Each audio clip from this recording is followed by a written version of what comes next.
An old man, probably in his 70s, entered the gym wearing a faded military-style jacket and a pair of sneakers that had seen better days. His gait was slow but steady, and his eyes scanned the room with quiet determination. Most of the younger crowd didn't pay him any attention, save for a few curious glances. But one young man, probably around 20, couldn't help but laugh under his breath. "What's he gonna lift, memories?" he joked to his friend, loud enough for others to hear. The old man didn't react. He simply walked to a corner of the gym, dropped his duffel bag beside a bench, and began to stretch with the patience of someone who'd done it 1,000 times. The young man, full of ego and testosterone, strutted over with a smirk, still wiping sweat off his brow. "You sure you're in the right place, Grandpa?" he said. The old man looked at him, and for a moment, something in his eyes made the young man hesitate. It wasn't anger or annoyance, it was something heavier. "You remind me of someone I knew a long time ago," the old man said quietly. "Strong, proud, thought he'd live forever." The young man scoffed. "Yeah, and what happened to him? Pull a muscle tying his boots?" The old man gave a tired smile. "No. He died in my arms." The words dropped like a weight between them. The young man blinked. "Wait, what?" The old man motioned toward the weight rack. "Mind if I join you?" Surprised but intrigued, the young man shrugged and stepped aside. They began lifting together, the old man choosing lighter weights but moving with methodical control. "His name was Mikey," the old man continued. "We were deployed together overseas. He was the strongest guy I'd ever met. Could carry a man on each shoulder and still outrun most of us." The young man stayed silent now. "One day, we got ambushed in the hills. It was chaos. Bullets flying, smoke everywhere. Mikey got hit bad. I dragged him behind cover, but I couldn't carry him out. I tried. God knows I tried." His hands trembled slightly as he re-racked the dumbbells. "My legs were shot. My back was done. I'd pushed too hard for too long, and in that moment, when he needed me the most, I didn't have the strength." The gym noise seemed to fade into the background. The young man didn't know what to say. The old man picked up his water bottle and took a slow sip. "So now, every day I come here. I train. I try. Because maybe if I had trained harder back then, he'd still be alive." There was no drama in his voice, no need for sympathy, just cold, heavy truth. The young man looked down, his earlier arrogance drained. I didn't know." The old man nodded. "Most don't." A long pause settled between them. Then the old man said, "But now you do. And maybe that changes something." He gave a small smile, picked up his towel, and began to walk toward the locker room. The young man stood there, unsure what to say or do. Finally, he followed. Inside the locker room, the old man sat on the bench, unlacing his shoes. The young man sat across from him. "Did you ever tell anyone?" he asked. The old man shook his head. "Not really. People move on. War stories get buried. But you never forget the weight." He tapped his chest. "It stays here." The young man reached into his own locker, pulled out a water bottle, and hesitated. "I've been coming here for 2 years. I thought I knew what strength looked like." The old man smiled softly. "We all learn in time." The locker door next to him creaked open, and a worn photograph fell out. The young man picked it up. It was a black and white picture of 2 soldiers, arms around each other, smiling in the desert sun. "That's him," the old man said. "Mikey." The young man stared at the photo for a long time. Then he looked up. "Do you ever write him? Like, letters or something?" The old man looked surprised. "Not really. Sometimes I talk to him in my head. That's about it." The young man thought for a moment, then said, "You should write one." The old man chuckled. What would I say? The young man shrugged. Whatever you'd want him to know. Maybe it'd help. The old man didn't answer right away. He stared at the photo, lost in thought. Then, with a quiet nod, he tucked it back into his locker. Maybe I will, he said. Outside, the sun had started to set, casting a golden hue over the parking lot. The young man watched the old veteran walk away, his steps slow but steady. Something had changed. He didn't quite know what, but he knew it mattered. And he knew he'd be back tomorrow, maybe not just to train his body, but to understand a little more about strength. The next morning, the young man returned to the gym earlier than usual, walking through the quiet entrance with a strange feeling lingering in his chest. He had barely slept, the old veteran's words echoing in his mind over and over like a heartbeat he couldn't quiet. He didn't even know the man's name, but that didn't matter. What mattered was the truth in his eyes, the weight he carried, and the look of someone who had seen too much and held on to it alone for far too long. As he entered the weight room, he immediately scanned the space, half hoping, half dreading that the old man might not be there. But he was. Wearing the same faded jacket, sitting calmly on the bench, stretching slowly like he did every day. This time, the young man approached without hesitation. "Morning," he said, trying not to sound nervous. The old man looked up, smiled with a nod. "Didn't think I'd see you this early." "Didn't think I'd come this early either," the young man admitted. "But I couldn't stop thinking about what you said." The old man motioned toward the bench beside him. "Then sit. Think out loud." The young man sat down, watching him lace up his shoes with steady hands. "Yesterday, you mentioned writing a letter to Mikey. Did you?" The old man paused. "I tried. Got as far as 'Dear Mikey,' then stared at the page for an hour." "That's still something," the young man said. "You ever think about leaving it somewhere? Like a grave or a memorial?" "He doesn't have one," the old man replied. "He was buried overseas. I never got to see where." Silence filled the space between them until the young man stood. "Come with me," he said. "I've got an idea." The old man raised an eyebrow, but followed. The two of them left the gym and drove across town to a park the young man remembered visiting as a kid. At the far end was a small memorial for local veterans, names engraved in stone, surrounded by a semicircle of benches and trees. The old man stood before it, hands in his pockets, eyes scanning the etchings. "Not here," he murmured. "No. But it's quiet. Peaceful. Maybe close enough." The young man handed him a small notebook and a pen. "Write it now." The old man sat down on the nearest bench, staring at the blank page. The young man didn't watch him write. He walked away, giving him space, knowing some things were too sacred to witness. When he returned half an hour later, the old man was sitting still, the notebook resting on his lap. "Done?" he asked. The veteran nodded. "For now. You want to leave it here?" The old man looked around. "No. I think I'll hold on to it a bit longer. Maybe keep writing." Back at the gym the next day, something felt different.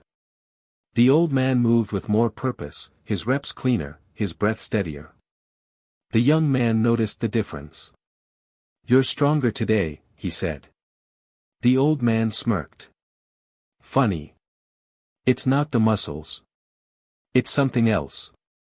"The letter?" "Maybe," he said. "Maybe it's just that someone finally listened." A few days later, the young man opened his locker and found a folded piece of paper taped inside. It wasn't signed, but he knew exactly who it was from.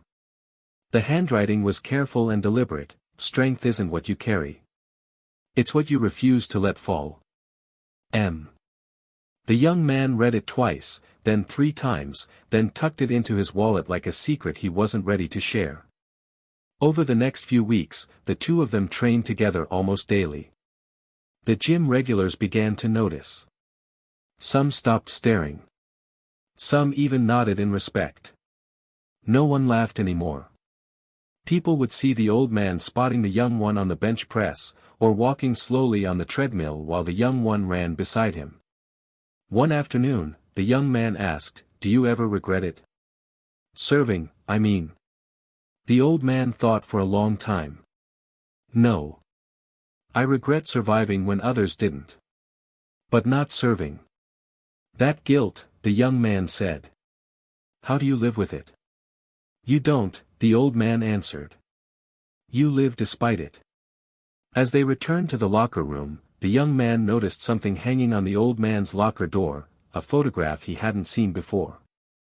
It showed two young soldiers in uniform, arms around each other, eyes bright and full of something that felt a lot like hope. "That's him?" the young man asked. "That's Mikey. You ever wonder what he'd say to you now?" The old man nodded. "Every day. I hope I'm becoming the man he saved." The young man looked down at his shoes, then back at him. "You are."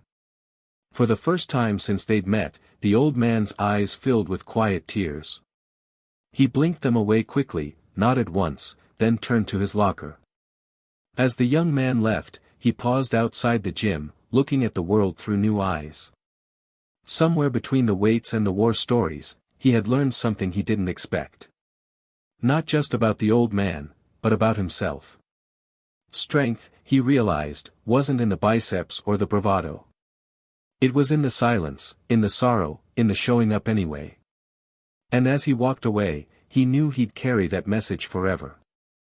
The seasons began to shift, but the rhythm between the young man and the veteran remained steady, almost sacred.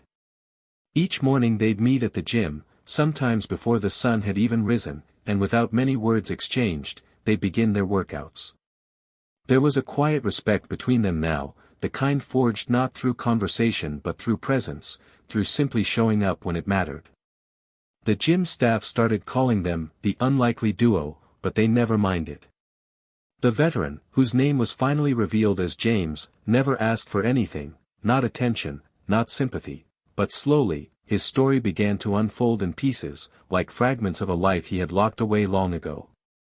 The young man, whose name was Ryan, listened without judgment, without interruption, letting the old soldier talk at his own pace. James spoke of deserts and distant lands, of late-night watches and brothers who became closer than family. And he spoke most often of Mikey, the friend who had pulled him from the line of fire, who had taken his place during an ambush, who never made it home. The letter James had written that day in the park had grown into a small collection, all carefully folded and kept inside his locker in an old cigar box. One day, Ryan caught a glimpse of the notes and asked gently, "What will you do with them?" James shrugged. "Maybe I'll take them somewhere. Maybe I'll leave them in Arlington if I ever get the nerve to visit. For now, they help me breathe." Ryan nodded, not pushing further. But the thought stayed with him. A few weeks later, Ryan surprised James with 2 bus tickets. "There's a memorial in D.C. I thought maybe we could go. I'll go with you if you're ready." James held the tickets with shaking hands, his face unreadable. 50 years, he whispered. "I've never gone back." "Then maybe it's time," Ryan said. The trip wasn't easy.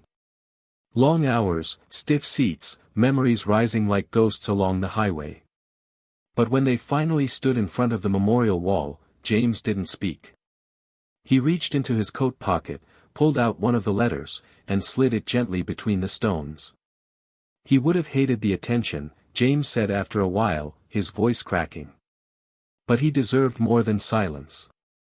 As they stood there, a small group of veterans passed by, recognizing the gesture. One of them saluted.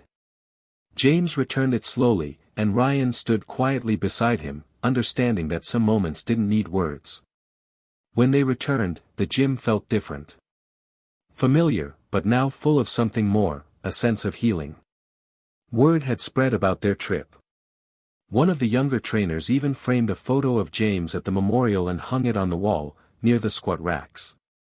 James pretended to roll his eyes but smiled anyway. "Not bad for an old man," he said. Ryan smirked.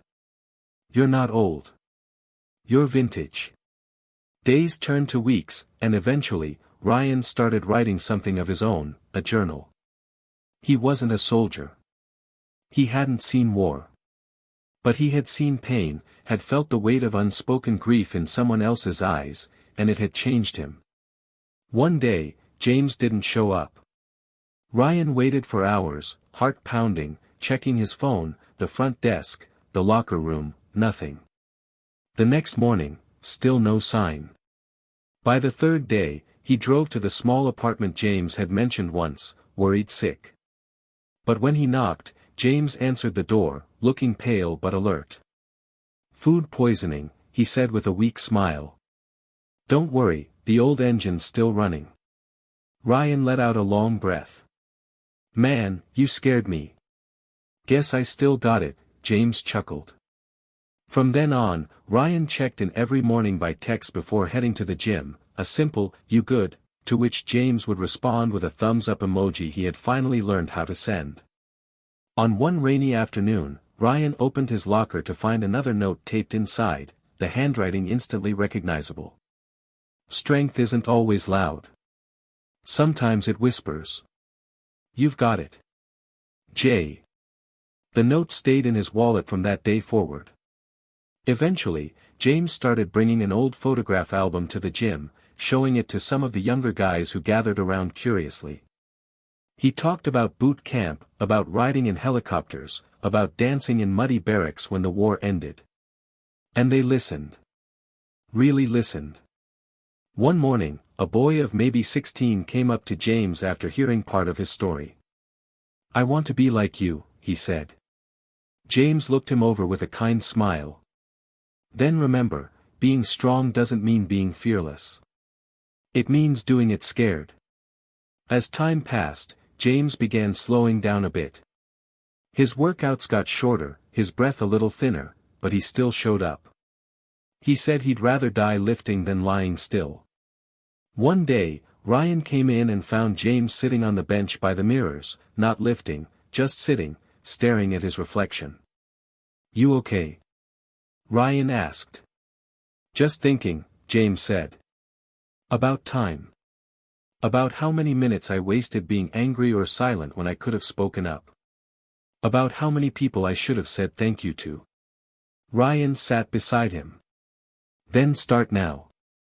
James nodded. That evening, James placed a new note in Ryan's locker. Thanks for listening when no one else did. You gave an old man peace. Ryan teared up when he read it, and later that night, he started drafting a speech. Not for school or a crowd. Just for himself. A thank you to the man who had taught him that age doesn't define strength, and that stories, no matter how buried, deserve to be heard. Months later, when James quietly passed away in his sleep, the entire gym shut down for a day in his honor. Ryan was given the cigar box with the letters. He read every single one. And then he wrote one of his own and placed it inside. Dear James, you didn't save just one life. You saved mine, too. Now, years later, Ryan still works out in that same gym. And sometimes, after a tough set, he sits by the old bench where James used to stretch, closes his eyes, and listens, not for a voice, but for the silence that once taught him everything he needed to know.